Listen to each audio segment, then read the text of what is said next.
हाँ जी, अस्सलाम। तो आज के व्लॉग का आगाज़ करते हैं। और जैसे कि मैंने आपको बताया था कि मेरे अब्बू के साथ मेरे चाचू भी उसी दिन रिटायर हुए हैं, तो आज उनका ख़ास इंटरव्यू उनका करना है। तो आज उनसे कुछ सवाल पूछते हैं और आपको भी साथ साथ दिखाते हैं। चलिए उनके से सवाल पहले पूछते हैं। चाचू, मेरा ये सवाल है आपसे कि आपने अपनी नौकरी की ज्वाइनिंग से पहले मतलब कौन सा काम करते थे आप, और कैसी आपकी ज़िंदगी गुजर बसर था? नहमदुहु नसल्ली अला रसूलिहिल करीम, अम्मा बाद, अऊज़ु बिल्लाहि मिनश शैतानिर रजीम, बिस्मिल्लाहिर रहमानिर रहीम।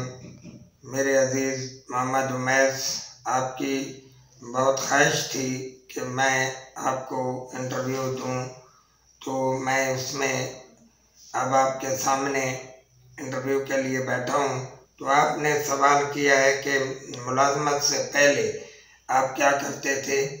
तो बुनियादी बात जो है वो, मुलाजमत से पहले मैं तालीम हासिल करता रहा गवर्नमेंट प्राइमरी स्कूल सदू शुमाली में मैंने तालीम हासिल की। 5वीं जमात तक वहाँ पर तालीम दी जाती थी और हमारी जो मस्जिद थी उसमें हमारा स्कूल था। हमारे 2 टीचर थे, शेख अब्दुल गफूर साहब जो कि अव्वल मुदर्रिस थे, और जनाब गुलाम हुसैन साहब हमारे प्राइमरी के टीचर थे। अल्लाह ताला उन्हें गरीक रहमत करे, बहुत अच्छे उस्ताद थे। उन्होंने हमारे साथ बहुत मेहनत की और हमने जब 5वीं का इम्तिहान दिया तो अच्छे नंबरों में हमने कामयाबी हासिल की। और इस तरह 5वीं जमात पास करने के बाद government high school Kalur Kot में हम दाखिल हुए। वहाँ 6ठी जमात से हमने तालीम शुरू की। ये 1975 का साल था जब हम 6ठी जमात में वहाँ पहुँचे, और 1979 में हमने वहाँ से मैट्रिक का इम्तिहान पास किया। तो इन बातों के बताने से पहले मैं एक बात बतानी ज़रूरी समझता हूँ कि मेरे वालिद साहब मोहतरम अब्दुल अजीज़ आसिफ, जो कि government high school Kalur Kot में उस्ताद थे, उनकी मेहनत, उनकी कोशिश से आज हम जिस मकाम पर पहुँचे हैं, ये सारा उनकी मेहनतों का नतीजा है। और उन्होंने हमें 6ठी जमात से लेकर 10वीं जमात तक खूब तालीम दी, और उसके साथ साथ क्लास में हमारे जो बेहतरीन टीचर थे जिन्हें मैं अब भी याद रखता हूँ, जनाब मसीता खान साहब और जनाब हाजी सुल्तान हमीद साहब और वालिद मोहतरम अब्दुल अजीज़ आसिफ हमारे सबसे बेहतरीन उस्ताद थे। और उन्होंने हमारी तालीमी परवरिश में बहुत मेहनत की। और अगर मैं अपने अंग्रेज़ी के उस्ताद राना शेर अली साहब का जिक्र न करूं तो ये भी अच्छा नहीं होगा। उनकी अंग्रेज़ी में उन्होंने हमें 3 साल पढ़ाया और उनकी मेहनत से हमने अंग्रेज़ी में हमेशा कामयाबी हासिल की। रियाजी में मसीता खान साहब और हाजी सुल्तान हमीद साहब का मैं शुक्रगुजार हूँ कि उन्होंने हमारे साथ बहुत मेहनत की, हमारे साथ पिदराना शफकत फरमाई, जिसका नतीजा ये निकला कि हमने मैट्रिक अच्छे नंबरों में पास कर लिया। और अल्लाह ताला की मेहरबानी से हम मैट्रिक करने में कामयाब हो गए। तो इन हस्तियों का मैं बहुत शुक्रिया अदा करता हूँ जिन्होंने हमारी इस कामयाबी में हमारा उनका हिस्सा है। अल्लाह ताला उन्हें गरीक रहमत करे, वो वफात पा चुके हैं। अल्लाह ताला से दुआ है कि अल्लाह ताला उन्हें जन्नतुल फिरदौस में जगह दे।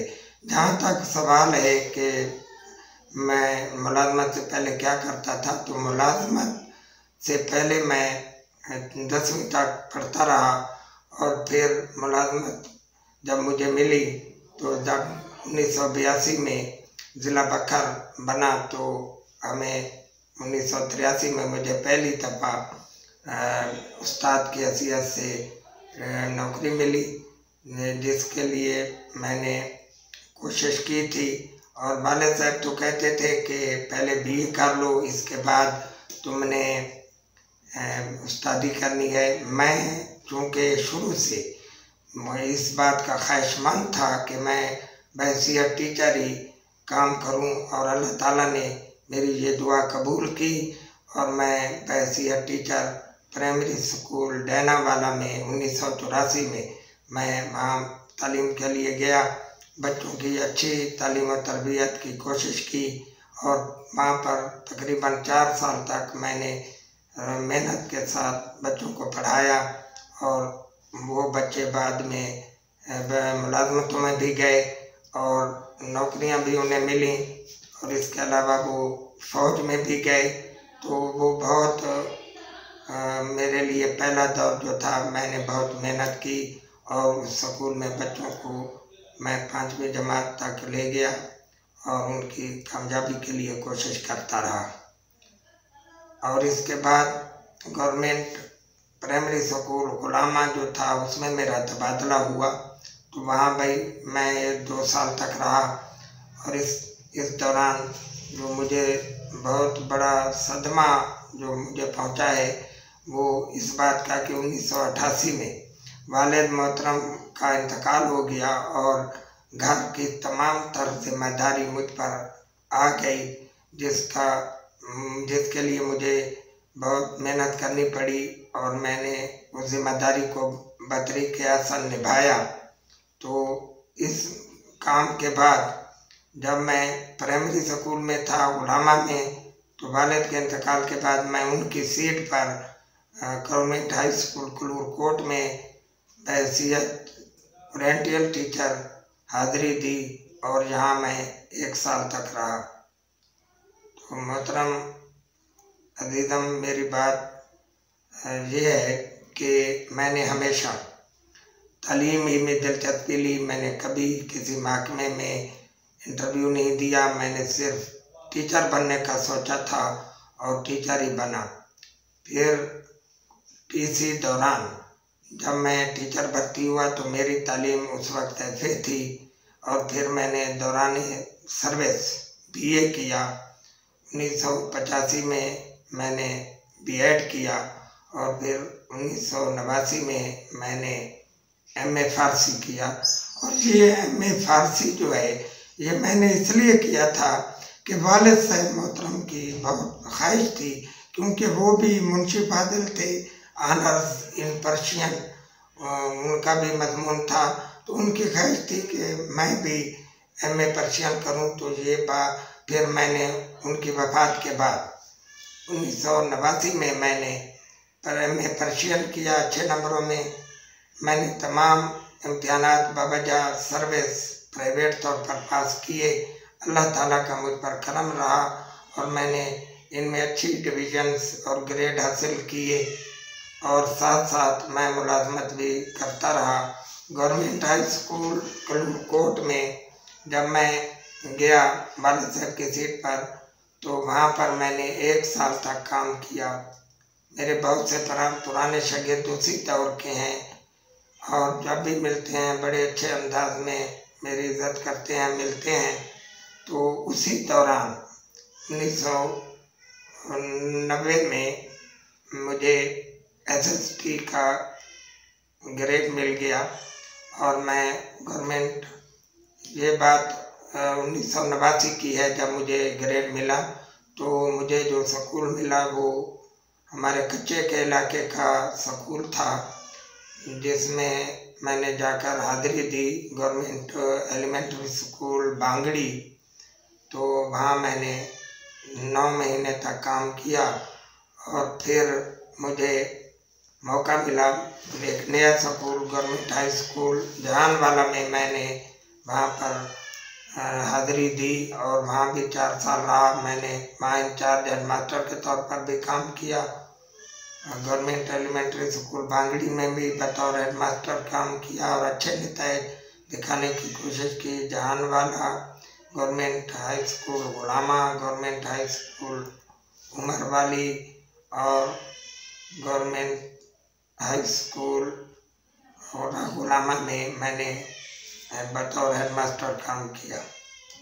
तो जितनी भी मैंने सर्विस की है वो मेरी सर्विस बड़ी मुश्किल दौर के साथ थी। मैंने बहुत मेहनत की और हमेशा मेरी जो ड्यूटीज़ लगती रही हैं वो एडमिनिस्ट्रेशन में ही लगती रही हैं और मैंने बहैसियत एडमिनिस्ट्रेटर हेडमास्टर मैंने बहुत मेहनत से काम किया और कोशिश करते हुए नतायज को भी अच्छा बनाया और बच्चों के दाखिले को भी स्कूलों में अच्छा बनाया। जहाँ पर दाखिला बहुत कमज़ोर होता था, फिर मैंने उसके लिए मेहनत की और वहाँ जाकर मैंने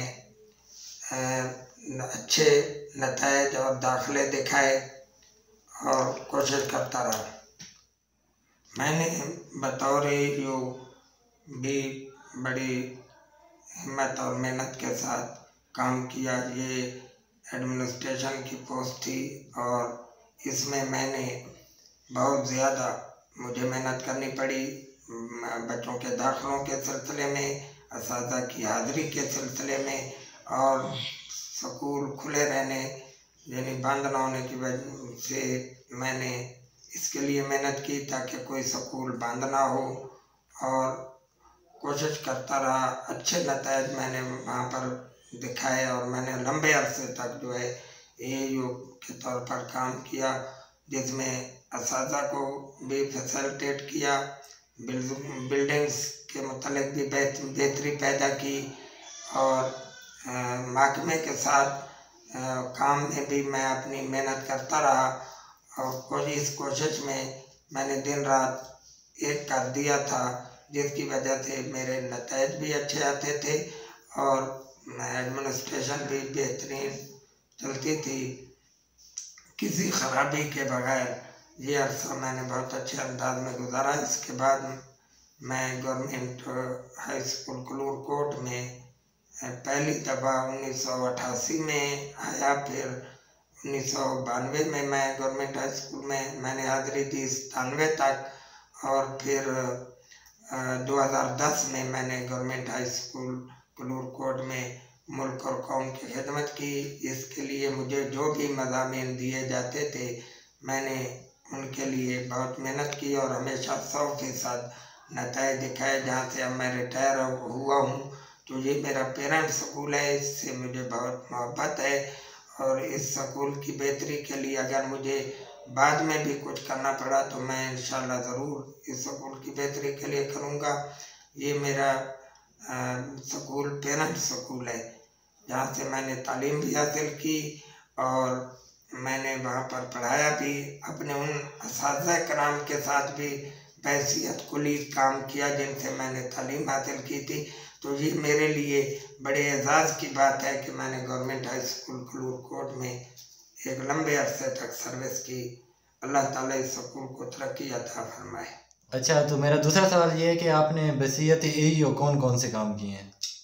आपने मुझसे पूछा है कि बतौर AAU आपने कौन कौन से काम किए, तो AAU की सीट जो है जिस पे मैंने काम किया है वो दरअसल मल्टीपर्पज़ सीट है।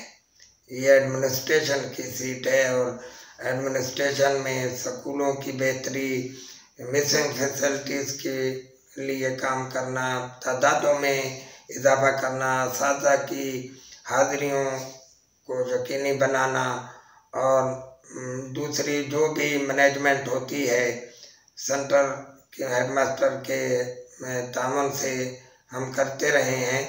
तो इसमें हमने जहाँ पर तालीम का काम किया है और तालीम में बेहतरी हमने पैदा की है, तो इसमें हमने इलेक्शन में के लिए भी काम किया है। हमारी बतौर प्रिजाइडिंग इलेक्शन ड्यूटी लगती रही है। कई सालों तक हमने जब भी इलेक्शन हुए उसमें बतौर प्रिजाइडिंग ऑफिसर काम किया है। इसके अलावा AAU जो होता है वो दरअसल ARO भी होता है, यानी असिस्टेंट रजिस्ट्रेशन ऑफिसर, जो वोटों का अंदराज करता है। तो हमने हर साल जनवरी के महीने में, जब भी जनवरी का महीना आता था तो हम वोटों का अंदराज भी करते थे और इसके लिए हमने बहुत कोशिश की कि अंदराज का काम जो है अच्छे अंदाज में हो और इसमें हम कामयाब भी हुए। इसके अलावा हमने मरदमशुमारी में भी काम बतौर चार्ज सुपरिटेंडेंट काम किया है, जो कि बहुत मुश्किल काम था और उसके लिए बहुत ज़्यादा मेहनत करनी पड़ी और हम कोशिश करते रहे कि ये सारे काम करें। इसके अलावा हमने बैतुल माल के हवाले से भी काम किया है, उशर ज़कात कमेटियों के हवाले से भी हमने काम किया है। जब भी हुकूमत ने हमारे जो भी काम ज़िम्मे लगाया, महकमे की तरफ से हमें लगा, हमने उस काम को बेहतरी के हसन करने की कोशिश की है और इसमें हम बहुत हद तक कामयाब भी हुए हैं और इस मेहनत का अल्लाह ताला ने हमें सिला भी अता किया है। अच्छा, जैसे आपने अपने असाज़ा का जिक्र किया है यहाँ पे, तो अब भी आपकी मौजूदा ज़िंदगी में आपके असाज़ा का कराम का क्या असर है? जैसा कि आपने मुझसे पूछा है कि असाज़ा का पर क्या असर है, तो सबसे पहले तो मैं ये बात बताना चाहता हूँ कि किसी भी तालिब इल्म की ज़िंदगी में असाज़ा का एक बहुत बड़ा किरदार होता है। इसलिए हमें अपने असाज़ा का एहतराम करना चाहिए और अदब के साथ उनके साथ पेश आना चाहिए। तो बुनियादी तौर पर जब हम 5वीं तक थे तो हमारी फूफी जान जो थी वो भी टीचर थी और उन्होंने हमारे साथ बहुत मेहनत की। अगर मैं उनका जिक्र न करूं तो ये ज़्यादती होगी। उनका जिक्र बहुत ज़रूरी है क्योंकि उन्होंने हमारा बेसिक 5वीं जमात तक का काम, जहाँ असाज़ा में ग़ुलाम हुसैन साहब और शेख अब्दुल गफूर साहब जो हमारे असाज़ा थे, उनका किरदार है, तो मैं उनको नहीं भूल सकता। उनकी बातें, उनकी मोहब्बतें, उनकी शफ़क़तें मैं आज तक नहीं भूल सका और उनको अब भी मैं दुआ देता रहता हूँ उन असाज़ा किराम को। फिर जब हम 6ठी में गए तो हमारे उस्ताद मसीता खान से बहुत नफीस और अच्छे इंसान के जिनको रियाजी में बहुत आला दर्जे की महारत हासिल थी, तो मैं उनसे 6ठी 7वीं और 8वीं जमात में उनसे रियाजी पढ़ा और उनकी जो रियाजी पढ़ाने की तरीक़ाकार था उसको मैं नहीं भुला सकता। अच्छा, आप तालीम के बारे में क्या कहते हैं? मौजूदा तालीम जो है वो हम मतलब कैसी और क्या करना चाहिए हमें इसके बारे में? आपने तालीम के बारे में पूछा है, तो तालीम इंसान का ज़ेवर है और पहली वही जो है वो भी तालीम के बारे में है और रसूल पाक सल्लल्लाहु अलैहि वसल्लम के बहुत से फरामीन भी तालीम के मुतल्लिक़ हैं। रब्बे ज़िदनी इल्मा, अल्लाह ताला मेरे इल्म में इज़ाफ़ा फरमा। अल इल्म नूर, कुरान में लिखो इल्म नूर है। तो इल्म की अहमियत हमेशा से है और हमेशा रहेगी। इसके लिए ज़माने बदलते रहे, तरक्कियाँ होती रहीं, साइंस आजकल बहुत अरूज पर पहुँच चुकी है और बहुत ज़्यादा तरक्की हुई है। तो ये सब तालीम की वजह से। इल्म जो है ये इंसान के लिए बहुत ज़रूरी है और ख़ास तौर पर हमारे मज़हब इस्लाम में नबी पाक सल्लल्लाहु अलैहि वसल्लम ने फरमाया कि इल्म मोमिन का गुमगश्ता माल है, जहाँ से भी मिले वो ले ले। तो इल्म जहाँ मुसलमानों ने कुरूने वस्ता में बहुत तरक्की की है और आज अंग्रेज़ी तालीम के हवाले से भी बहुत तरक्की हो रही है, तो इल्म की अहमियत जो है हमेशा रही है और रहेगी और हमें चाहिए कि हम इल्म हासिल करें और अपने बच्चों की तरबियत अच्छी तरह करें ताकि बच्चे बड़े होकर माशरे के अच्छे इंसान बन सकें और ये तालीम के बगैर मुमकिन नहीं है। हमें इस सिलसिले में तालीम की तरफ भरपूर तवज्जो देनी चाहिए। अच्छा, मेरा आखिरी सवाल ये है कि आपकी ज़िंदगी रिटायरमेंट से पहले, मतलब अब रिटायरमेंट आपने ले ली है, रिटायरमेंट से पहले जी की ज़िंदगी बेहतर थी कि स्कूल में आप वक्त गुजारा करते थे, या अब की बेहतर है? आपने पूछा है कि अब रिटायरमेंट के बाद कैसी ज़िंदगी गुजरी और पहले कैसी। तो हमने बचपन में जब हम दूसरी जमात में थे तो हमने एक सबक पढ़ा था, 2 घर। हमारे 2 घर हैं, एक में हम रहते हैं और एक में हम पढ़ते हैं। फिर मैंने पढ़ाया भी, तो ये फ़िक्रा जो था इसने ये मुझे हमेशा याद रहा कि हमारे 2 घर हैं और दूसरा घर हमारा स्कूल है। तो दौरान मुलाजमत भी हमने खुशी के साथ काम किया और बड़े अच्छे अंदाज में मेहनत की और हमें बहुत पसंद था। और ख़ास तौर पर बच्चों को पढ़ाना जो था हमें वो बहुत ज़्यादा पसंद था। लेकिन ज़िंदगी का क्या किया जाए, ज़िंदगी ऐसे मोड़ पे इंसान को ले आती है कि बाज़ औक़ात वो फैसले करने पड़ते हैं जिनको दिल नहीं मानता, लेकिन वो फैसले करने पड़ते हैं। तो मैंने 38 साल तक तकरीबन जो है काम किया है, तो ये बहुत काम था। और फिर रिटायर होने का ये मतलब नहीं है कि मैं मुलाजमत से रिटायर हुआ हूँ, मैं तालीम से रिटायर नहीं हुआ। तालीम तो का अमल तो अब भी मेरा जारी रहेगा। जो भी मुझसे पढ़ने आना चाहता है, मेरी मालूमात से फ़ायदा उठाना चाहता है, मेरे इल्म से कुछ हासिल करना चाहता है, तो उसके लिए आज भी मेरे दरवाजे खुले हैं। और इसमें मुझे न अफसोस है कि मैं रिटायर हो गया हूँ, ना मुझे खुशी है, क्योंकि रिटायरमेंट तो एक सर्विस का हिस्सा है। असल ज़िंदगी जो है इंसान की तालीम में गुजरनी चाहिए और अल्लाह ताला से दुआ करनी चाहिए कि आने वाला वक्त जो हो वो मेरे लिए बहुत अच्छा हो और मैं दीन दुनिया दोनों की भलाई की कोशिश करता रहूं, दीन की भलाई भी हासिल करूं और दुनिया की भलाई भी हासिल करूं। मुझसे किसी को तकलीफ़ ना पहुंचे, ना मैं किसी को कोई तकलीफ़ पहुंचाऊं, मुझसे किसी के साथ कोई ज़्यादती ना हो। बस मेरा मिशन यही है अब कि मैं इबादत में वक्त गुजारूंगा और दुनियादारी भी साथ साथ चलाऊंगा, लेकिन एहतियात के साथ, पूरी कोशिश के साथ। बात ये होती है कि इंसान के बाज़ अमाल ऐसे होते हैं कि जो उसको हर वक्त बुरे काम करने से रोकते रहते हैं।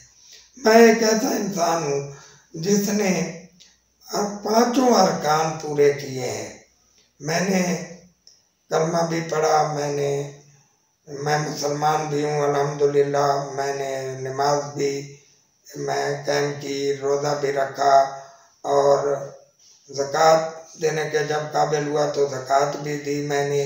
और फिर मुझे सबसे जो अल्लाह ताला ने इस सर्विस के दौरान नवाजा है वो मैंने जो हज किया था।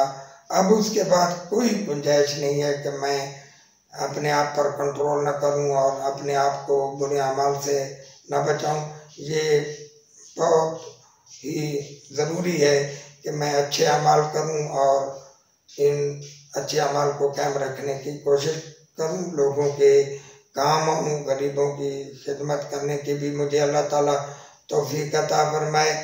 और जितने भी आने वाले वक्त में मैं कोई फलाही काम कर सकता हूँ जिसमें इंसानियत का फ़ायदा हो तो मैं वो भी करूँगा, क्योंकि ये हमारे मज़हब इस्लाम के मुताबिक और अल्लाह ताला की रज़ा और खुशनुदी हासिल करने के लिए लोगों की जो खिदमत है वो हमें हर सूरत में करनी चाहिए और उसके लिए हमें पीछे नहीं हटना चाहिए। और ख़ास तौर पर जो माशरे के पसमानदा लोग हैं उनकी मदद करनी चाहिए, यतीमों की मदद जहाँ तक हो सके, जहाँ तक इंसान की ताकत है वो काम करे। मैं अल्लाह ताला से दुआ करता हूँ कि अल्लाह ताला हमें नेक अमल करने की तौफीक अता फरमाए, हमें हमेशा अच्छे काम करने की तौफीक अता फरमाए, लोगों के साथ बेहतर सलूक करने की तौफीक अता फरमाए और सबसे बड़ी बात अल्लाह और उसके रसूल के अहकामात पर अमल करने की तौफीक अता फरमाए। अल्लाह ताला हम सब का हामी नाज़िर हो, हमें कोशिश करते रहना चाहिए और अच्छी ज़िंदगी गुजारनी चाहिए। हाँ जी, तो आज के व्लॉग का अख्ताम करते हैं और मैं अपने चाचा जान का शुक्रिया भी अदा करता हूँ कि उन्होंने अपना कीमती वक्त मुझे दिया। तो अल्लाह ताला से दुआ है कि आपको शादाबाद रखे। अल्लाह हाफिज़।